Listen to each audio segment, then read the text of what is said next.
Pinsala mga mare at pare, the holiday is over pero hindi pa para sa cast ng Encantadia 2016. Nagka-mini reunion ng mga bida ng Kapuso serye kasama si Direk Mark Reyes. Present sa post-holiday dinner, sina Amihan Kylie Padilla, Muros Carlo Gonzalez, Marika Cheska Inigo at Akil Rocco Nasino.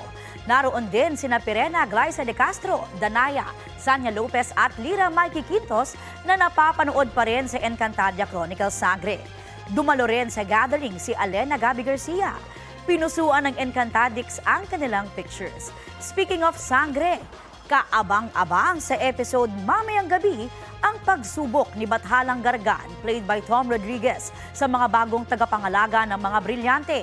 8:05 p.m. yan sa GMA Prime at Kapuso Stream at may delayed telecast dito sa GTV ng 9:45 p.m.